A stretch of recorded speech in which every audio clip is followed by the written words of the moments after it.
¿Y qué tal, familia? ¿Cómo están? Me da gusto saludarlos, queremos agradecerles su permanencia, queremos invitarlos a que se queden durante todo el video y que disfruten, pero también que se suscriban a nuestro canal y que compartan con sus amigos este video para que sea de bendición para otros. Este mensaje nace de parte del corazón del Señor y estoy seguro que va a transformar sus vidas. Que Dios los bendiga. Libro de Lucas, capítulo 17, versos del 11 al 19. Hemos llamado al mensaje ¿dónde están los otros? ¿Dónde están los otros? Así hemos llamado al mensaje ¿dónde están los otros? Lucas capítulo 17 del 11 al 19. Vamos a ponernos de pie para mayor reverencia a la palabra. Si no tiene Biblia, compártala, busque uno que tenga Biblia para que podamos todos darle lectura a Lucas en el capítulo 17. Leo para ustedes en el nombre del Padre, del Hijo y del Espíritu Santo.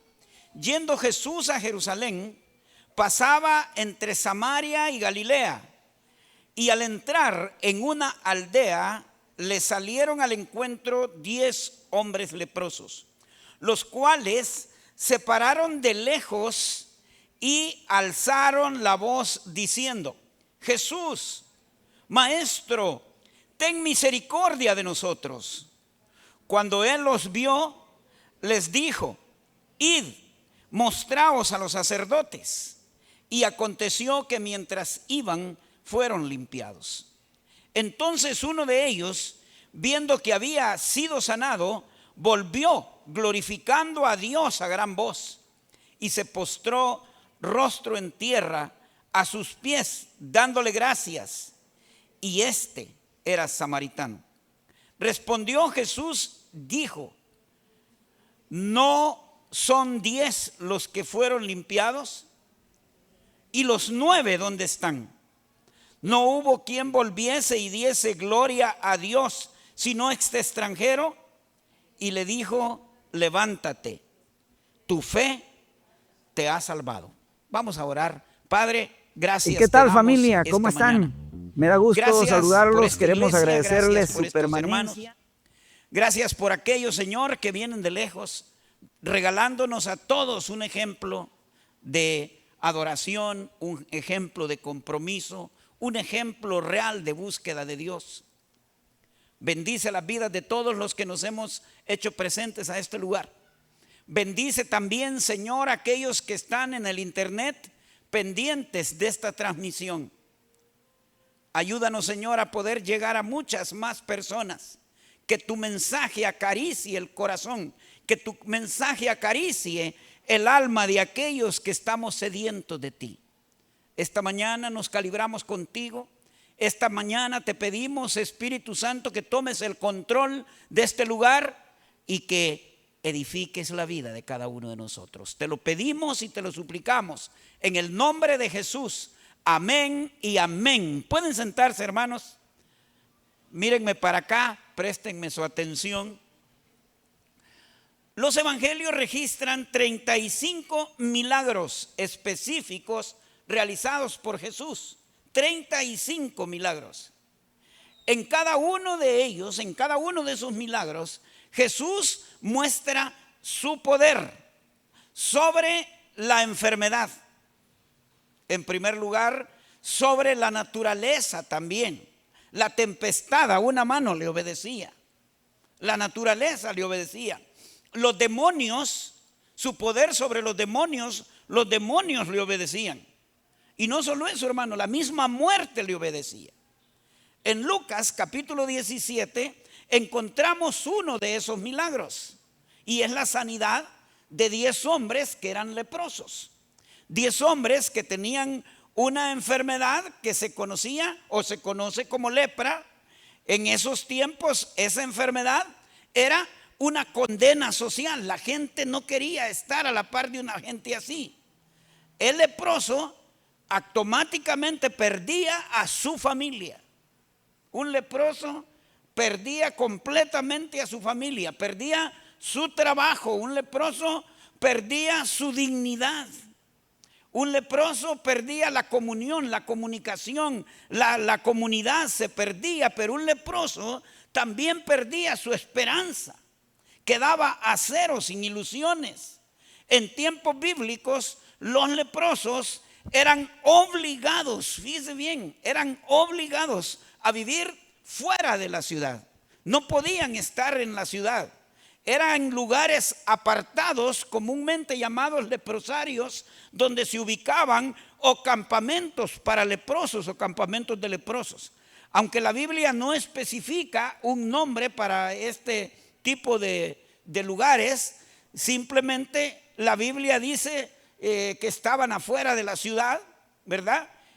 Pero en la ley mosaica, en Levíticos, el capítulo 13 y el capítulo 14, establecía claramente que los leprosos deberían de vivir fuera del campamento de Israel. No podían estar. Levíticos 16:46 habla claramente que ellos tenían que estar afuera. Ellos estaban aislados porque no podían estar juntos, porque podían contaminar a los demás, ya que la lepra se consideraba no solo una enfermedad, no solo era una enfermedad contagiosa, sino también era impureza ritual. No se podía, eran impuros. Decía Levíticos 13:46, todo el tiempo que la llaga estuviere en él será inmundo, estará impuro, habitará solo, fuera del campamento será su morada.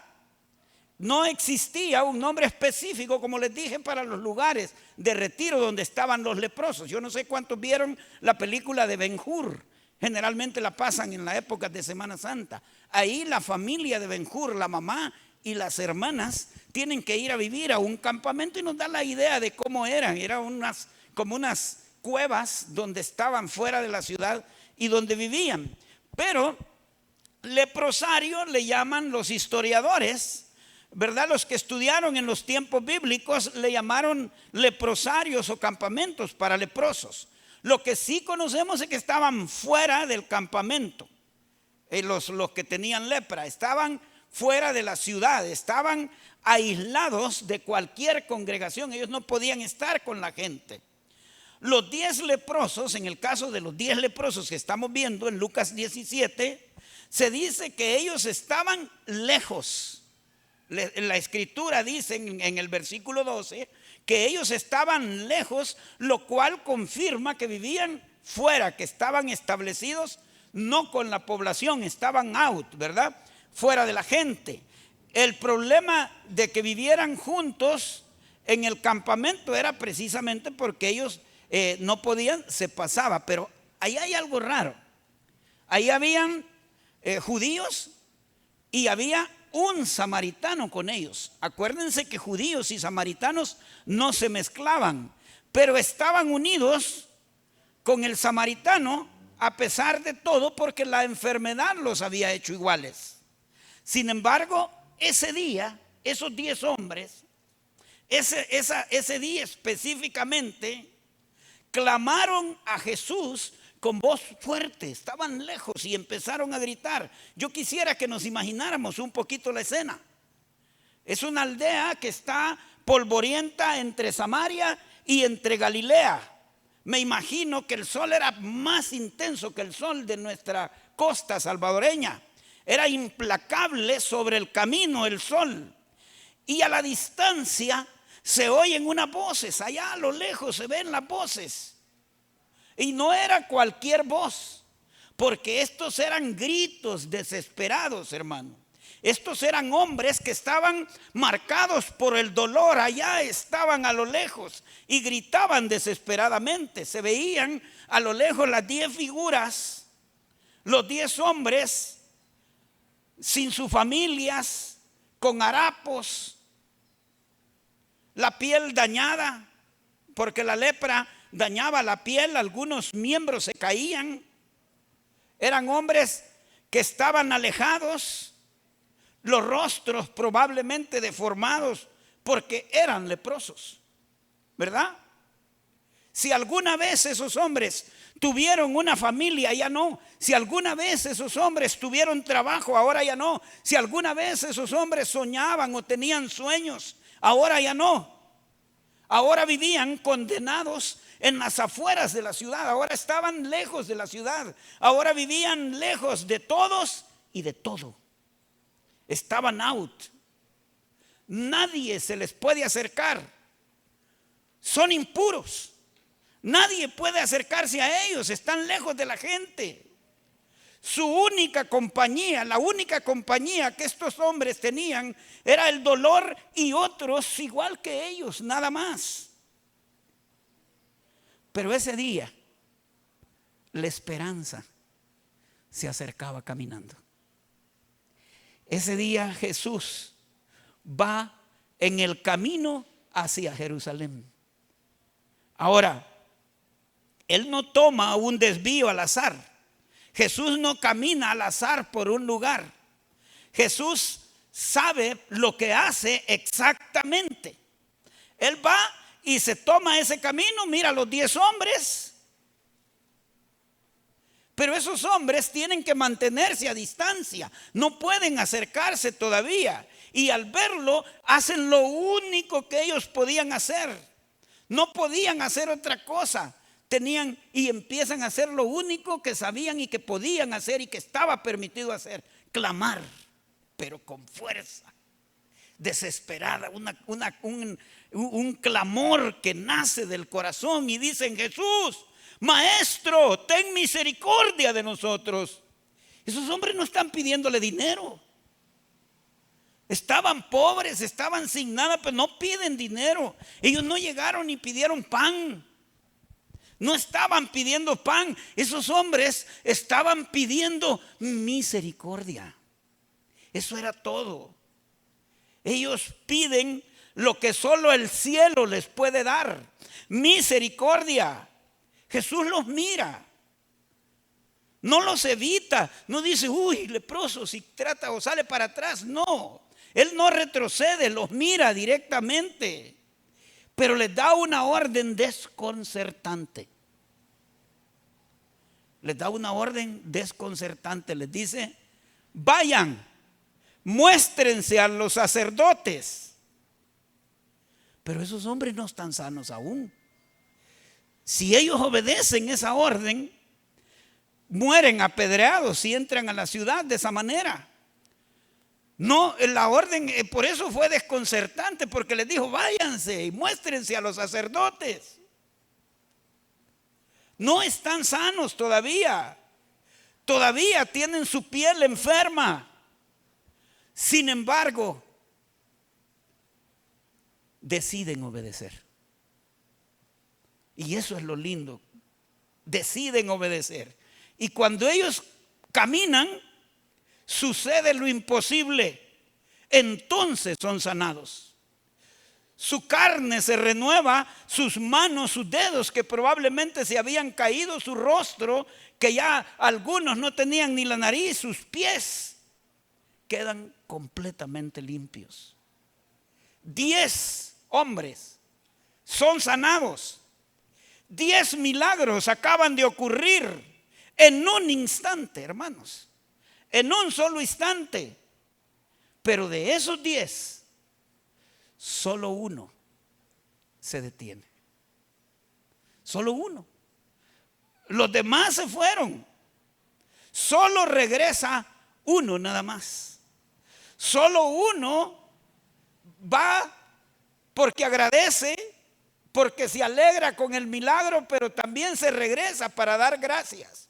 Solo uno se da cuenta que ese favor que le han hecho merece la adoración.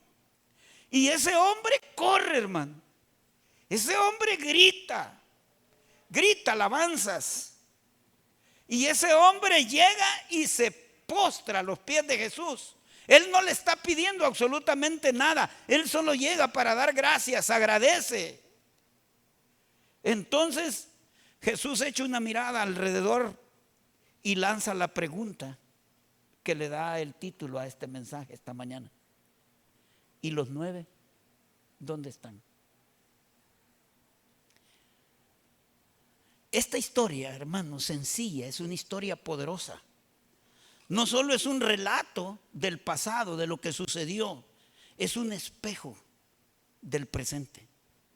Esto pasa todos los días, porque Dios sigue sanando, porque Dios sigue proveyendo, porque Dios sigue haciendo milagros en medio de su pueblo. Pero la pregunta que Jesús hizo sigue vigente.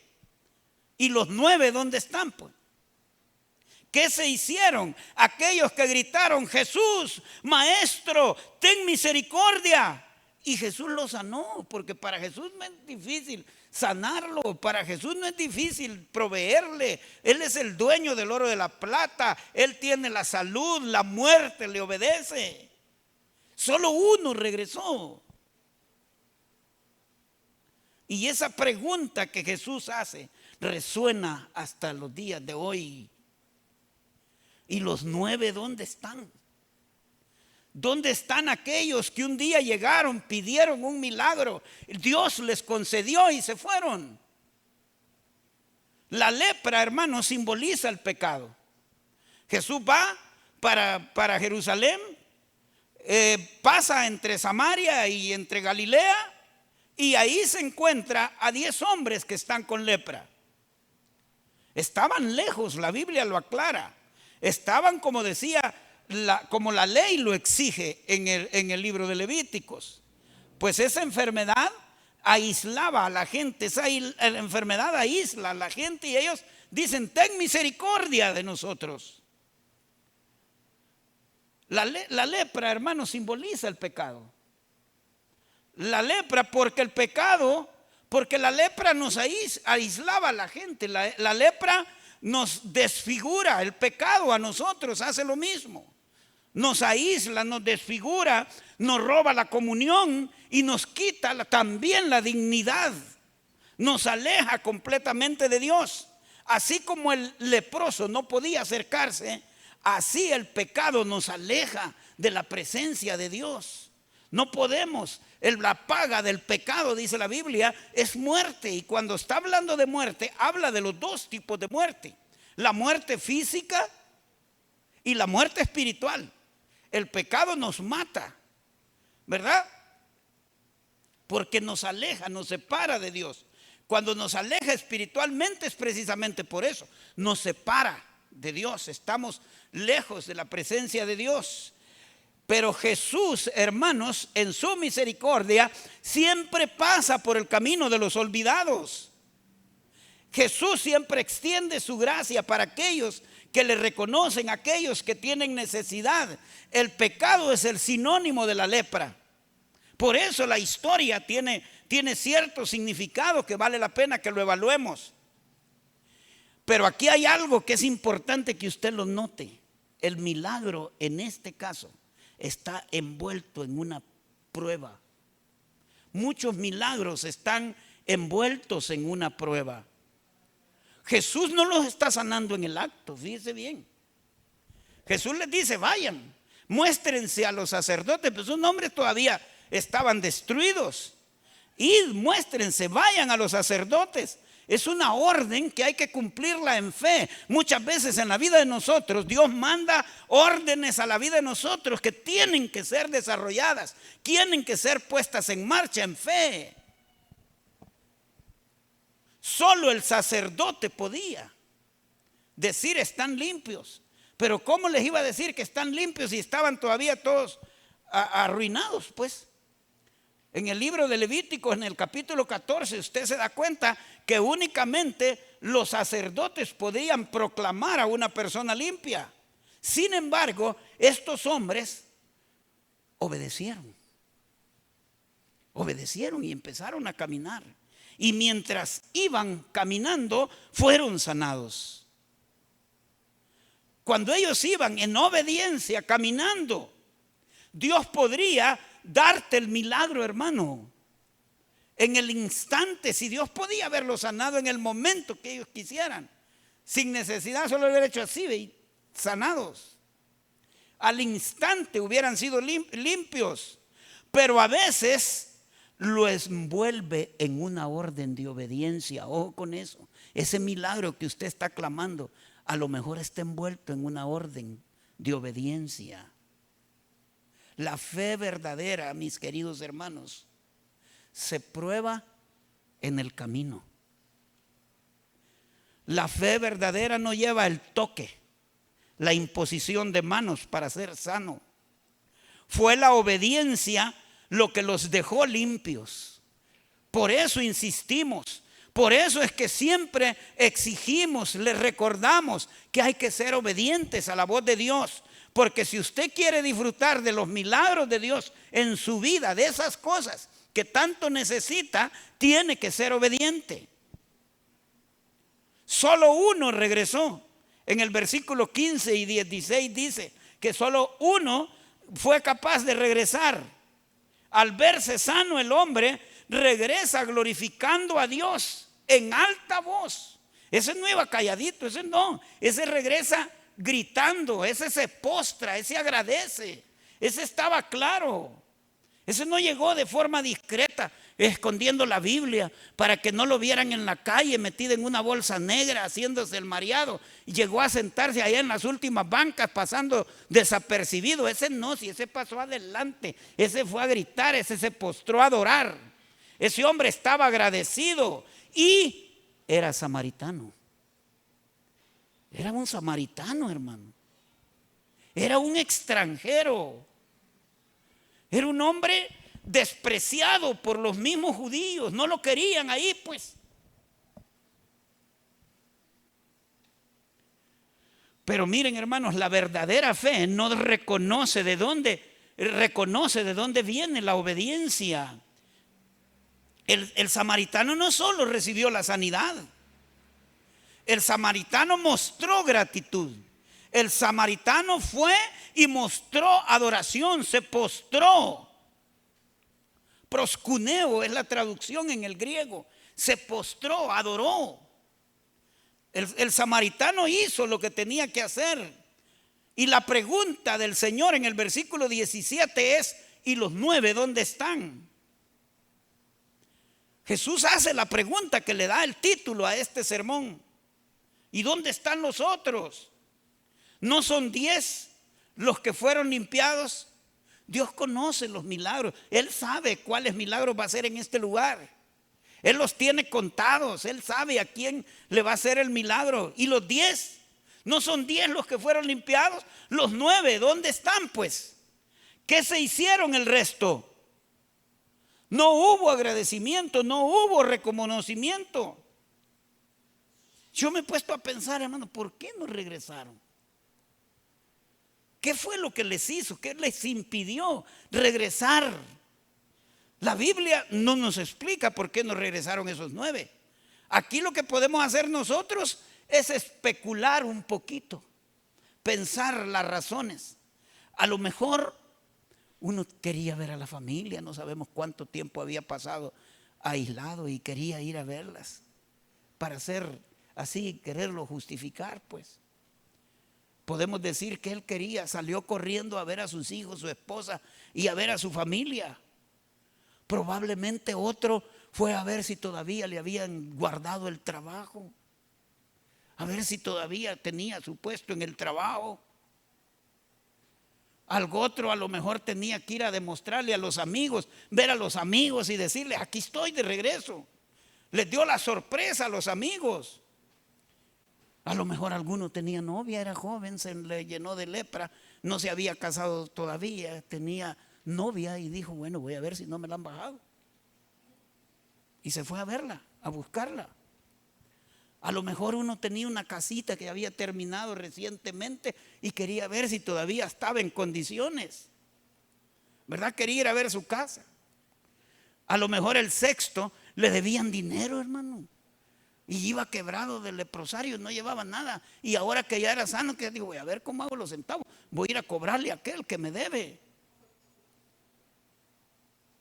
A lo mejor el otro tenía su negocio y cuando lo agarraron con la lepra salió corriendo y dejó el negocio tirado. Quería ir a ver si todavía existía, dónde estaba, a ver si había caído, pues, ¿verdad? A revisar el negocio. Probablemente el octavo jugaba fútbol y quería ver si todavía estaban allá en la cancha los muchachos esperando o tenía oportunidad de jugar. Alguno, el noveno, a lo mejor se iba a casar y fue a la boda a ver qué pasaba, a ver si estaba todavía la señora esperándolo, ¿verdad? Todas esas aplicaciones son aplicaciones contemporáneas, pero no es distinto ahora. Las razones pueden ser las mismas hoy en nuestros tiempos, pero Dios sigue sanando. Dios sigue abriendo puertas. Dios sigue proveyéndonos. Dios sigue dándonos. Él no nos ha desamparado. Y muchos no regresan. Han tenido el milagro. Han sido testigos. Y se pierden las bendiciones, hermano. Olvidan el dolor y se pierden la bendición. Hay miles que claman en medio del dolor. Hay miles que claman en medio de la enfermedad. Por eso los jueves no nos cuesta ganar almas. Con el hermano Lucio, cuando nos hemos parado, con Oscar, Rafa, cuando nos hemos parado a predicar, hay veces se han convertido 8, 11 en un solo allí en medio de la crisis, en medio del dolor. Hay miles que claman cuando están angustiados, pero hoy viven como si nunca hubieran conocido a Dios. Hay una gratitud que se enfrenta a la indiferencia. Este pasaje que acabamos de leer, hermanos, es un espejo de nuestra generación. Hay ingratitud en muchos corazones. Hay gente que prefiere, que deja a Dios en segundo plano. Buscan a Dios solo cuando les aprieta el zapato, entonces sí andan corriendo. La prueba es que cuando nosotros vamos en el bus, vamos y va a tener un accidente y el bus va coleando. Dios mío, dice, ni se acuerda. En otro momento no se acuerda. Pone primero lo material antes que lo eterno, se le olvida y andamos buscando, andamos peor que Marta. Hermanos, noten en el pasaje, Jesús no está esperando que le manden una tarjeta de agradecimiento. Él no está esperando, Él espera comunión. Él espera que venga, Él espera que se siente, que lo adore, que se postre a adorar. La verdadera fe se demuestra cuando usted regresa. Ahí se muestra la verdadera fe. Cuando usted regresa en adoración, cuando usted regresa a dar gracias, ahí se prueba la verdadera fe. Esa es la verdadera fe. Y hay que establecer la sanidad, que es un punto, y hay que ver la salvación como otro punto diferente. Jesús le dice a ese que volvió, al samaritano, le dice: levántate, vete, tu fe te ha salvado. ¿Qué le quiso decir? ¿Qué pasó con los otros 9? Los otros 9 recibieron un milagro, hermanos. Los otros 9 fueron salvados, pero no fueron salvos. Ese es el problema. Hay gente que ama adorar como los fariseos en público en las sinagogas para ser vistos por los hombres. ¿Y qué dijo el Señor cuando los vio haciendo eso? Les aseguro que ya tienen su recompensa. ¿Cuál era la recompensa de ellos? Ser vistos por los hombres. Muchos de los que vienen a buscar un milagro van a tener solo ese milagro, pero no van a tener su salvación. 9 recibieron lo temporal, pero no recibieron lo eterno. La bendición más grande no está en la sanidad. La bendición más grande no está en que tenga ese trabajo. La bendición más grande no está en que le salga ese negocio. La bendición más grande no está en el dinero. La bendición más grande está en la salvación de nuestra alma, hermano. El reino de Dios no es de este mundo. El reino de Dios no está aquí. Jesús no vino para que usted fuera rico. Jesús no vino para hacernos ricos. Jesús vino, ¿sabe para qué? Para redimirnos del infierno. A eso vino Él. Por eso vino con tanto afán a buscar y salvar lo que se había perdido. Por eso insistimos que una iglesia tiene que estar en la calle, una iglesia tiene que evangelizar. De nada sirven los ministerios llenos de gente que no quiere evangelizar. Tiene que agarrar el folleto, tiene que salir a ganar almas, tiene que agarrar los domingos en la tarde que le ha quedado libre porque ya no tiene culto. Ya no siga quejándose que no tiene culto. Vaya, haga su propio culto en la calle, gane almas, comparta a Jesucristo en la calle. Salgamos. Estamos gordos de Biblia, pero tenemos que practicar porque Él vino a buscar y salvar lo que se ha perdido y ahora vive en nuestro corazón. Y si es cierto que vive en su corazón, Él va a seguir buscando y salvando lo que se ha perdido. En aquel parque hay gente, allá hay gente, al otro lado hay gente que hay que ir a salvar. Para eso nos ha quedado el domingo en la tarde, para salir en equipos de trabajo, en parejas de dos. Ir a ganar almas, a buscar y salvar lo que se ha perdido. Vivimos en un mundo que vive clamando milagros. Vivimos en un mundo que anda buscando los panes y los peces, igual que en el anterior, en los tiempos bíblicos. Pero que se olvida, hermanos, de lo que recibe, de lo que Dios le da. Y Jesús esta mañana sigue preguntando: ¿y los 9 dónde están? Hermanos, Dios lo ha sanado a usted. Dios lo ha restaurado a usted. Dios le ha ayudado a salir adelante en esta parte del país, en este país con tanta dificultad. Dios lo ha salvado de un accidente a usted. Dios lo ha librado de una adicción, porque las adicciones son serias, hermano. Hay mucha gente que se sienta en las iglesias en un domingo y viene de problemas de alcohol.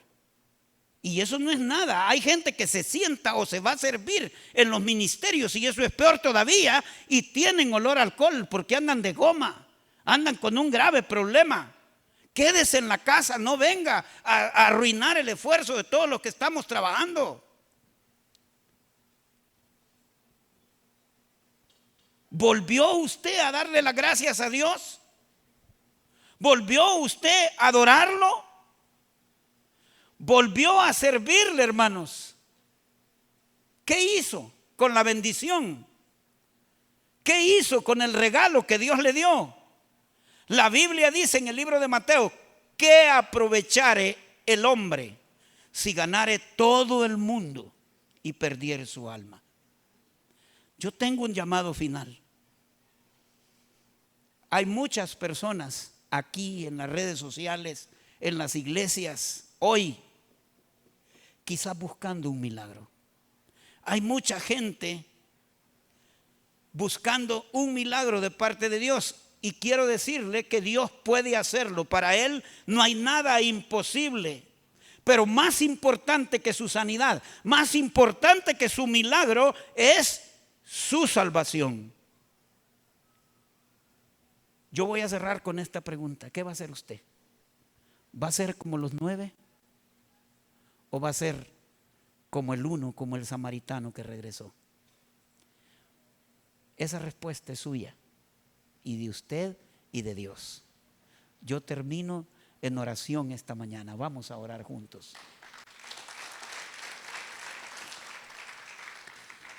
Padre, queremos darte las gracias esta mañana por tu palabra.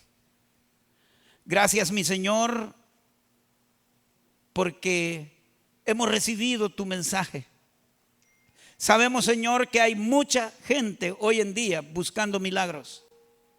Sabemos, mi Dios, que muchos estamos tras los panes y los peces, nada más. Es probable que cuando ese milagro sea recibido, muchos se vayan. Pero queremos decirte esta mañana que nosotros, los que hemos venido a adorar tu nombre, los que nos hemos quedado en las redes sociales, queremos ser como los 9. Queremos volver, Señor, queremos postrarnos, queremos adorar tu nombre. Gracias. Vivimos agradecidos por tu misericordia. Gracias por salvarnos, Señor. Hoy, esta mañana, aquí este grupo, esta iglesia, Señor, te da las gracias por tu misericordia. Esta iglesia te agradece hoy, esta mañana, por todo lo que tú has hecho en nuestras vidas, porque ya no somos como éramos antes. Porque queremos seguir caminando para llegar a la estatura del varón perfecto, seguir creciendo en la fe. Haznos fieles, Señor. Haznos personas constantes. Pero lo más importante, mi Dios, haznos personas agradecidas. Bendice a los hermanos que están aquí. Bendice a los que se quedaron con nosotros. A los que van a llegar luego a escuchar este mensaje, bendícelos, mi Dios. Te suplico que tengamos días mejores que están por venir, con vidas diferentes, que la gente afuera no tarde en darse cuenta que Rosario de Mora, que este lugar, Señor, tiene gente diferente. Que tú has vuelto a la vida a través de cada uno de los hermanos que estamos aquí buscando tu presencia, mi Dios. Toca los corazones, Señor. Queremos gente transformada, gente cambiada, gente que se atreva a ser diferente, que tome el esfuerzo, tome la batuta, que se encargue, Señor, de llevar este ministerio, como tú lo dijiste, hasta lo último de la tierra. Bendice a mis hermanos y a aquellos que no te conocen. Tócalos, Señor. Aquellos que nunca te han recibido, oramos por ellos y en este momento no nos retiramos sin darles una oportunidad para que reciba a Jesús en su corazón. Si usted nunca lo ha invitado, si está con nosotros ahí, haga un momento de espacio. Esta es una plática entre usted y Dios. Y dígale: Señor Jesús, yo te recibo hoy como mi único y suficiente Salvador personal. Creo que eres Dios, que moriste en la cruz por mis pecados y que resucitaste al tercer día. Me arrepiento, soy pecador. Perdóname, Señor. Gracias doy al Padre por enviar al Hijo a morir en mi lugar. Y gracias, Jesús, por salvar mi alma hoy. En Cristo Jesús, mi Salvador. Amén. Si usted oró con nosotros, bienvenido a la familia de Dios. Lo esperamos con los brazos abiertos. Siempre será bien recibido. Si no vive cerca, si está fuera, lejos de nuestras fronteras patrias, pues lo invitamos a que busque una iglesia donde se predique a Jesucristo y crezca en su nueva vida en Jesús. Los cristianos, cuando estamos juntitos, ardemos como los trocitos de las fogatas, pero cuando los separan, se apagan. Le deseamos lo mejor, que Dios me los bendiga a todos y muchas gracias.